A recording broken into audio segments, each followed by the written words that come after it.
राहुल गांधी जी का बयान आया, खासकर हिंदुओं को लेकर के एक उनका जिस तरीके की टिप्पणी रही या उनका भाषण रहा, आप किस तरीके से देखते हैं राहुल गांधी जी के? देखिए, हम लोग ये मानते थे कि हो सकता है कि नेता प्रतिपक्ष बनने के बाद श्री राहुल गांधी परिपक्व होंगे, लेकिन मुझे ये बोलते हुए अत्यंत खेद की अनुभूति हो रही है कि उनका बयान अभी बचकाने से उभर नहीं पाया है। एक अपरिपक्व बुद्धि का व्यक्ति ही इस प्रकार की बचकाना बयानबाजी करेगा। हिंदू भारत का मूल समाज है, भारत की आत्मा है। स्वामी विवेकानंद जी ने कहा था कि गर्व से कहो हम हिंदू हैं। हिंदू कोई जाति सूचक शब्द नहीं है, कोई संप्रदाय सूचक शब्द नहीं है। मत और पंथ से अलग भारत की मूल आत्मा है। श्री राहुल गांधी के इस बयान ने, जिसमें हिंदुओं को बारे में जो टिप्पणियां की हैं, यह सत्य से परे भारत की मूल आत्मा को लहूलुहान करने जैसा है। भारत माता के लहूलुहान करने के इस प्रकार के दुर्भाग्यपूर्ण बयान के लिए श्री राहुल गांधी को देश की जनता से माफी मांगनी चाहिए। राहुल गांधी के इस बयान से जिन लोगों ने प्रत्यक्ष अप्रत्यक्ष रूप से राहुल गांधी के बारे में कोई भ्रम पाला होगा, उनका यह भ्रम अवश्य टूट गया होगा।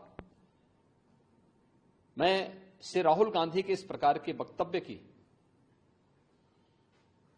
निंदा करता हूं और कांग्रेस पार्टी से कहता हूं कि वह श्री राहुल गांधी से भारत की जनता से माफी मांगने के लिए कहें। सर, एक और बयान उन्होंने पार्लियामेंट में दिया राहुल गांधी जी ने। उन्होंने कहा कि अयोध्या का नाम लिया और उनका अयोध्या में जिस तरीके से विकास के नाम पर लोगों का यहाँ तोड़फोड़ की गई, अतिक्रमण किया गया, उनको मुआवजा नहीं दिया। आप किस तरीके से देखते हैं, कितना सत्य से परे है उनका बयान? देखिए, राहुल गांधी के दोनों बयान इस बात के प्रमाण है कि इनको सत्य से कोई वास्ता नहीं है। हमने लोकसभा चुनाव कैंपेन के दौरान भी देखा है, अनर्गल प्रलाप करके इन्होंने जिस प्रकार की गुमराह करने वाले वक्तव्य दिए थे, झूठे वक्तव्य दिए थे। संविधान का गला घोंटने वाले लोग संविधान के बारे में गुमराह करने वाले वक्तव्य देने के लिए विदेशी पैसे के बल पर चुनाव को प्रभावित करने का इन्होंने प्रयास किया। 1 लाख रुपए के फर्जी बॉन्ड भरवा करके भारत की माताओं को, बहनों को इन्होंने गुमराह करने का कार्य किया।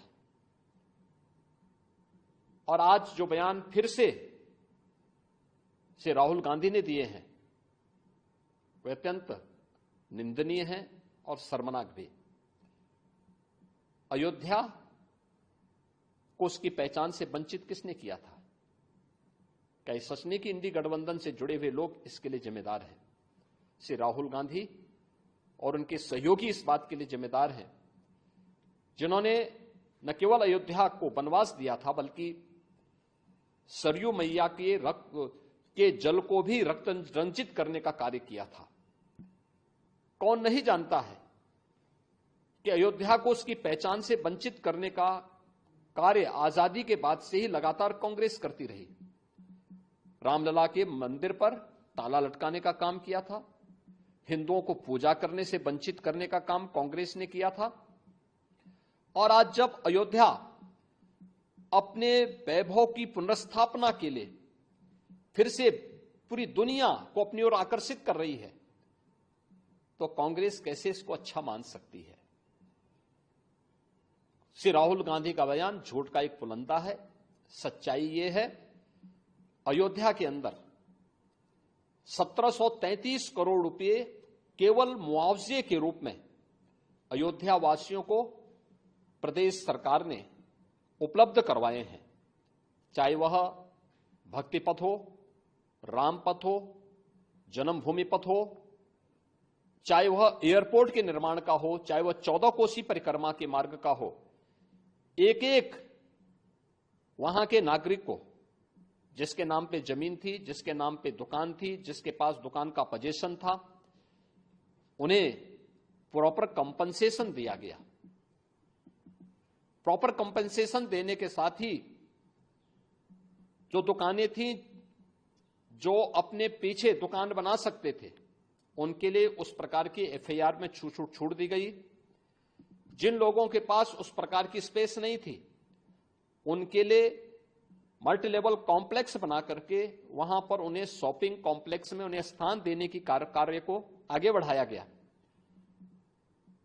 श्री राहुल गांधी के बयान सत्य से परे हैं, झूठ का एक पुलंदा है। उत्तर प्रदेश और अयोध्या को बदनाम करने की साजिश है और भारत की छवि को, अयोध्या धाम की छवि को दुनिया के अंदर खराब करने की अपनी उस मानसिकता का हिस्सा है जो एक्सीडेंटल हिंदू लगातार आजादी के बाद से करते रहे हैं। लेकिन इसका जवाब समय आने पर अयोध्या की जनता भी और देश की जनता भी कांग्रेस पार्टी और इंडी गठबंधन को देगी।